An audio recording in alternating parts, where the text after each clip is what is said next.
Tonight on To The Point, lawmakers pushing back. And this is the people's issue, not some unelected bureaucracy in Sacramento. The new legislation proposing more oversight following a controversial vote that could increase gas prices. Plus, Kevin McCarty will be Sacramento's next mayor. Tonight, his top priorities and how Dr. Flo Kofer is responding to the final results. New details tonight as Sequest files for bankruptcy following an ABC 10 investigation documenting accusations of animal abuse. And Social Security now pays out more money than it brings in. We verify if the president can help change that and how. Good evening. Thank you for joining us on To The Point. I'm Becca Hobbiger. Alex Bell has the night off. Just a day into the new legislative session, two lawmakers have introduced bills to address a controversial decision by the California Air Resources Board, or CARB. It comes after arguments that CARB's recent amendments to California's low carbon fuel standard will raise gas prices.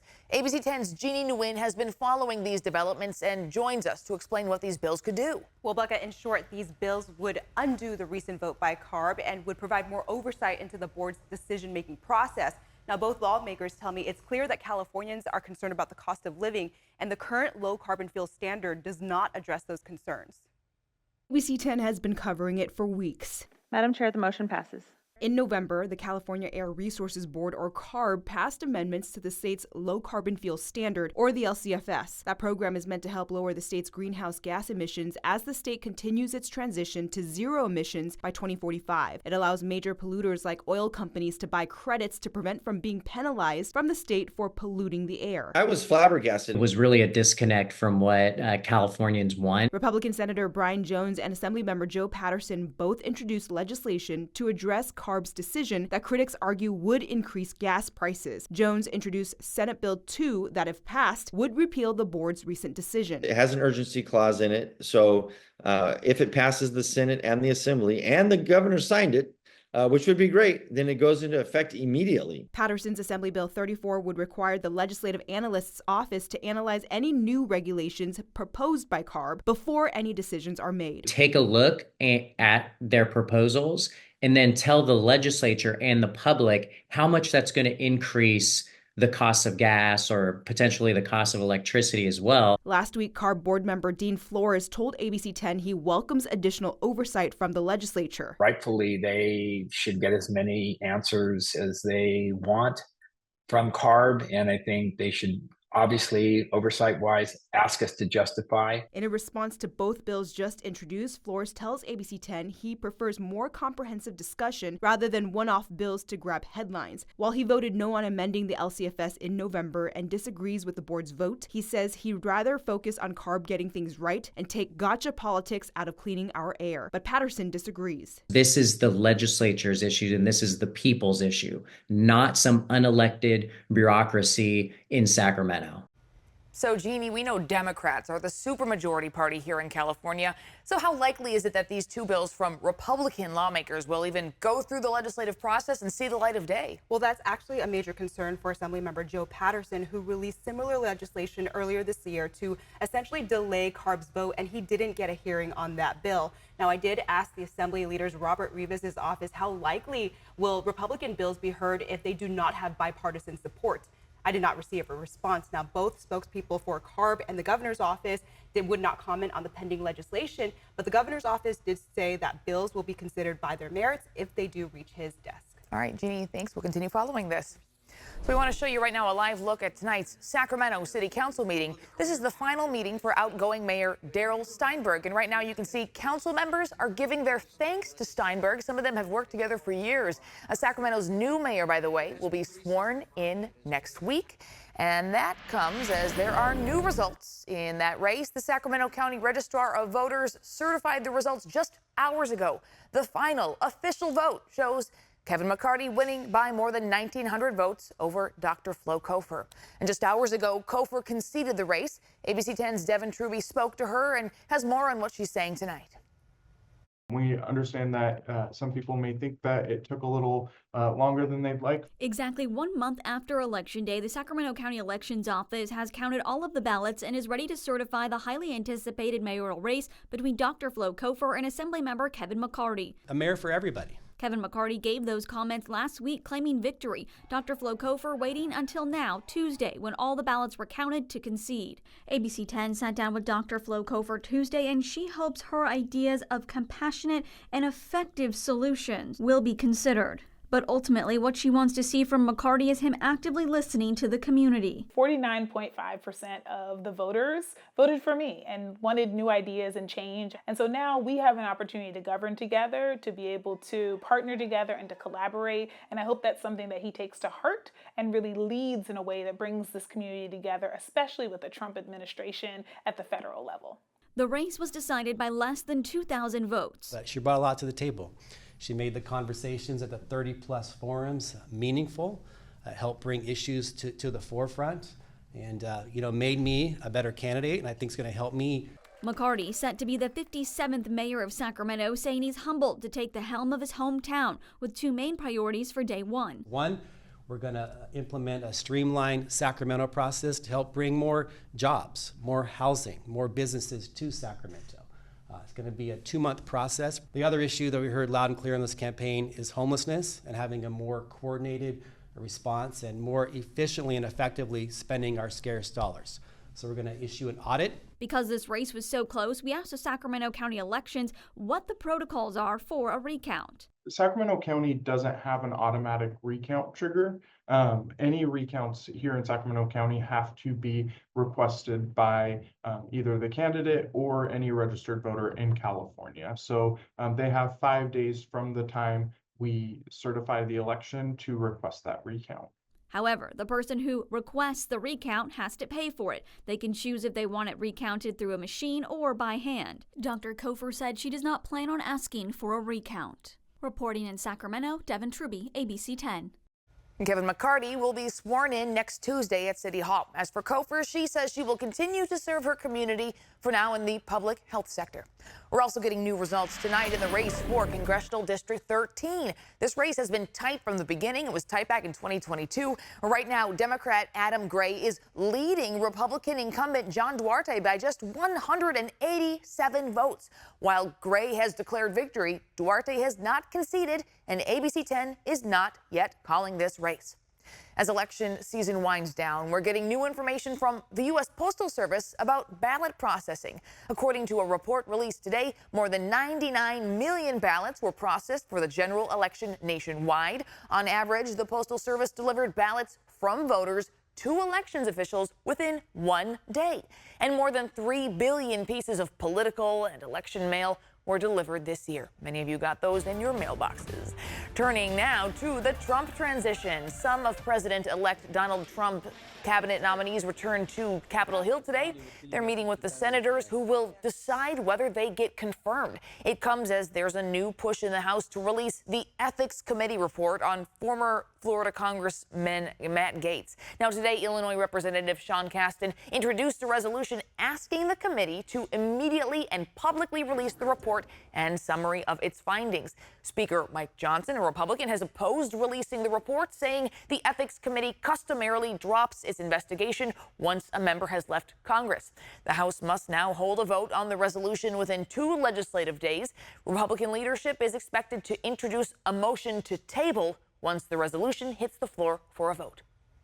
And our conversation surrounding the Trump transition doesn't end here. Watch our 30-minute special streaming right now on the ABC 10 Plus app. Alex Bell discusses everything from tariffs to immigration with 2 political strategists and how proposed policies could impact California.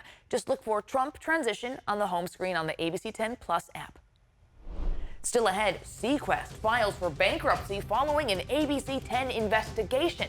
What led the company to this point? A lot of folks noticing that poor air quality building throughout the valley. More restrictions for our burn status, when we might see some change in our weather pattern. Plus, 6 former Apple employees charged in a donation scheme. What we're learning about the investigation.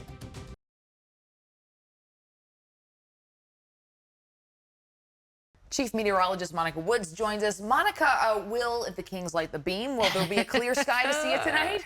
Let's hope so. Let's hope so. We're going to hopefully light that beam for tonight. Now, a little bit of patchy fog forming For the overnight hours today, we saw that burn off pretty quickly. So highs actually managed to make it into the mid 60s, roughly about 5 to almost 10 degrees above average for some places. Morning lows starting off in the upper 30s to right around 40. So again, patchy fog. Unfortunately, our air quality is taking a hit, though. With the fog and a very stable weather pattern, it means all of the pollution is sticking very close to the surface and not moving out a whole lot. The lowest place that it can settle in the valley, and that's where we're seeing some of the poor air quality develop in the hazy skies. We're on repeat with this forecast. Areas of fog forming once again tomorrow morning. The deal is tomorrow, though, sticks around a little bit longer, especially throughout the northern San Joaquin Valley and along Highway 99 on your morning commute. It will clear out by the afternoon, leading to sunny skies and temperatures that will be above average under this ridge of high pressure. Just haven't seen a whole lot of movement here with that storm track. It's staying well to the north of us. A little bit of a change by the time we get to the end of the work week through the weekend. A low pressure system kind of sliding down the east side of the state will back in some of that cold air. It makes it to about the Sierra, and that's about it, but it will moderate things a little bit. Highs for tomorrow still in the 50s for the high country after morning lows near 20, afternoon highs in the 60s to almost 70 through much of the foothills. Across the coast, highs in the 60s and near 70 for some inland areas. 60s throughout the Central Valley after morning lows in the 30s with patchy fog. Onto the 5-day regional forecast, a mix of sun and clouds, very persistent weather pattern here. Highs upper 40s to near 50 for the foothills, highs in the 60s with a mix of sun and clouds, and for the coast, highs in the 60s with, again, a mix of sun and clouds, but overall a dry outlook. 3-day forecast, no showers in there. We stick with highs in the low to mid 60s, and we'll see that through the weekend forecast. By next week, a little bit cooler, still dry, but we are tracking perhaps on the edge of that forecast, a chance of a wetter weather pattern developing. Monica, thank you so much. And of course, you can stay up to date on the weather conditions wherever you are with the free ABC 10 app. There you can find live radar, latest storm news, and hourly forecasts tailored to your location. Well, next on To The Point, what we're learning about an investigation involving 6 former Apple employees and a donation scheme, plus Social Security's future as the program pays out more than it brings in. Can the president help change that? Tonight, we verify.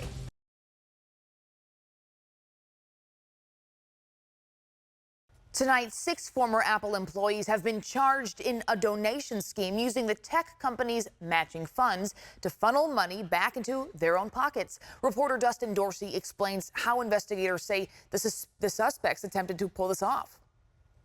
During this holiday season, 6 former Apple employees have been arrested for allegedly stealing thousands of dollars meant for charity. The Santa Clara County District Attorney's Office has charged them with multiple felonies, including grand theft, perjury, and tax fraud, all part of an elaborate scheme that DA Jeff Rosen says had many victims. It's ripping off Apple, it's ripping off the charities, it's ripping off the government. So it's really a situation where everybody loses. Apple loses, the community loses, and all because these 6 individuals wanted to make some money. We are not naming the suspects until their arraignment, but Rosen said one man orchestrated the crimes involving Apple's donation match program that took place from July 2018 to April 2021. That suspect is an executive with Hop for Kids, an organization with a mission to support children and teenagers living in poverty, and with the American Chinese International Cultural Exchange Council, another nonprofit that aims to promote a peaceful and livable world. The ringleader, instead of the money going to those charities, because he had status and positions in those charities, he kept the money that Apple meant to go to those charities and gave back the money that the employees put up back to those employees. The investigation found employees made donations to Hop for Kids and ACICEC through a third-party platform, which was matched by Apple by either 100 or 200%. In total, the men are accused of stealing $152,000 in false donations and over-reporting around $100,000 in charitable contributions as tax deductions. DA Rosen said they're investigating other companies in similar scams, and this needs to serve as a warning. So we would encourage those companies to do a check, to do an audit, to make sure that the money that they are giving to these charitable organizations really is going there. We reached out to the nonprofits and Apple, but did not hear back. The 6 men face more than 5 years in jail and restitution payments if convicted. New tonight, Sequest, the controversial aquarium and zoo in Folsom, has filed for bankruptcy. Sequest is a national chain with 5 locations across the country and 1 location in California at the Folsom Palladio Mall. Bankruptcy filings show the company's revenue has dropped by $12 million since 2022. The filing shows unpaid rent for October and November of this year, totaling more than $83,000 just for the Folsom location. The filing also indicates Sequest owes dozens of people, including folks here in Sacramento, for unpaid wages. Now, that's something that surprised the U.S. Humane Society. Take a listen. I mean, it's absolutely horrendous to leave people who have done work for your company unpaid. They have outstanding veterinary bills. They owe money to some electric suppliers. They owe money to people, to businesses from whom they've purchased animals. They've made their money by torturing these animals and forcing them into dangerous public interactions with people all across the country. And it's not a surprise at all that they also engage in predatory business practices. Sequest's bankruptcy filing comes after our joint investigation with ABC News that uncovered alarming allegations of animal neglect and customers getting hurt. Former Sequest Folsom employees told ABC 10 at times animals were not allowed to eat or take breaks, and conditions there were dangerous. We reached out to the Folsom Palladio Mall and Sequest asking about their plans going forward. We have yet to hear back. A teenager evacuated from Gaza is waiting for medical treatment here in Sacramento. 17-year-old Mohammed was injured in a missile strike. This is the moment he arrived at the Sacramento International Airport last night. He was brought in by the Palestine Children's Relief Fund, who have been working with Shriners Children's Hospital in Northern California to help kids evacuating from Gaza. Unfortunately, what we're doing for Gaza is just a drop in the bucket. We just need to be able to do a lot more. Unfortunately, there is a lot of restrictions in what we're doing and a lot of hurdles and roadblocks that we hit. But we are very, very thankful for the successes that we've had so far. Once Mohammed's treatment is complete, he will return to Gaza. Now, according to the United Nations' most recent report, more than 90% of Gaza's population has been displaced since the war began. Sacramento County says new state-mandated care courts are now up and running. The program, implemented from Proposition 1 funding, helps those with mental illness get the treatment and housing they need to recover. The program allows family members, behavioral health professionals, and others close to someone with psychotic disorders to petition for treatment. A county superior judge will ultimately determine eligibility. Now, those who are approved can receive support for up to 24 months through the program. Turning to your Verify tonight, Social Security now pays out more money than it brings in. And some people are hoping President-elect Donald Trump can fix the balance sheet. Ariane Daytil with the National Verify team looks into whether the president can unilaterally change Social Security. Social Security is predicted to run out of money by the mid-2030s. President-elect Donald Trump campaigned to save the program. Several Verify viewers have asked if that's something a president can do on their own. So let's verify using these sources. Social Security's tax rate and benefits are set by law, according to personal finance company Bankrate. To change the program, Congress has to change the law, and the president then needs to sign it. So no, the president can't change Social Security unilaterally, but they can propose changes that Congress would then have to vote into law. As for the future of Social Security, some presidential actions can affect how much money Social Security has on hand. For example, while Trump has pledged to protect the program, he's also proposed eliminating income tax on Social Security payments. No tax on Social Security benefits for our seniors, which requires congressional approval. If passed, the Committee for Responsible Federal Budget, the Tax Policy Center, and the Tax Foundation all project that change would actually make Social Security run out of money sooner. With your Verify, I'm Ariane Daytil. Next, on To the Point, it's Giving Tuesday, how you can make a difference in your community.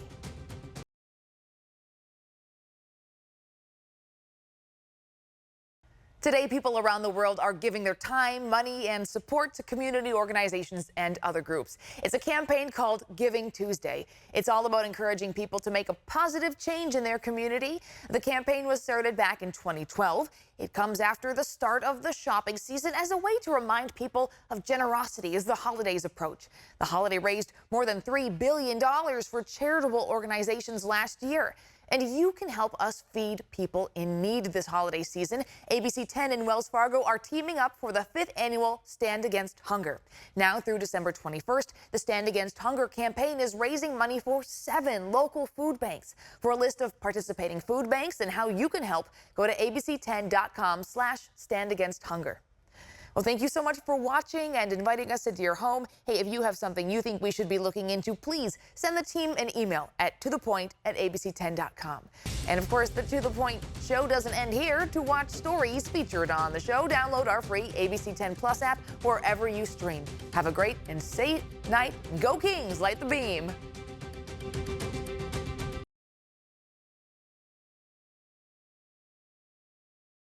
Hey, it's Alex. I just wanted to say thank you so much for watching. The To The Point team and I love hearing from you, and I hope that you'll stay in touch. And don't forget, you can always email me and the team at tothepoint@abc10.com, or you can even send us a text message at 916-321-3310. Thanks for watching ABC 10 Plus. And now that you're here, why don't we take a look around and see what else is here? The very first tile on your left is always going to be streaming 24/7. You can find us adjacent to that, breaking news if it's there. And then right next to that, a replay of the most recent newscast. Whether it's ABC 10 Morning News at 5, 6, or beyond, it's going to be there. The forecast beyond that, and then right beyond that, the news that matters the most. Now that you know the basic tiles, let's go up to the top and take a deeper dive into news. We have every single newscast that you would need, including To The Point with Alex Bell, taking a deeper dive into the issues.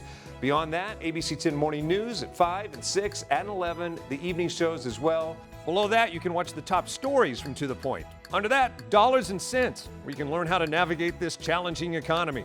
And below that, you can watch our award-winning ABC 10 Special Investigations, where we hold the powerful accountable. Going into weather, look, it's the 10-day forecast, getting you ready for the weekend and beyond. Beyond that, sports. I know you care about the Sacramento Kings. We have the most comprehensive guide to anything, everything Kings in the locker room and on the court. We have it. Below that, I know you care about the San Francisco 49ers. We can't mention Bay Sports without talking about the Oakland A's. We have that too. What's super exciting, I know you care about high school sports. You'll never find a more comprehensive guide and team dedicated to high school sports. Backing out again, come up to the top and join me on Verify. I'm super excited about this. Our experts are checking the facts, verifying the truth for you. Jump up now to shows. Very excited about this. Oh, look. It's Take a Look. This is my show. I love movies, and if you love movies or streaming shows, whether it's on screens this big, or this big, it's Take a Look. Recently went behind the scenes, sat down with Lady Gaga and Joaquin Phoenix to talk about Joker 2. I love the movie, and oh, I just heard you shout you hate the movie. Jump in, we talk about it on this show. Other shows, Bartell's Backroads, go up and down the state of California, tank of gas getaways, one fuel cell getaway, like places like the Toy Museum. This is what kids did before they had screens. Over here, the Moaning Caverns of Calaveras County, one of the most coveted caves in all of California. You know, watching this show, I discovered there's a cave that could fit the entire Statue of Liberty in your own backyard. You'll find about that and more with Bartell's Backroads. Down below that, To The Point. It is one of my favorite newscasts because they talk about news with Alex Bell the way you talk about news. It's conversational, but in-depth at the same time. Below that, Your California Life. Love this show. Whether it's entertainment, food, beverage, lifestyle, it's there. Desiree Shepherd hosts and does an amazing job. So there you have it. It's ABC 10 Plus, the app. What do you need? We heard you and we got it. Thanks for watching. Thanks for streaming.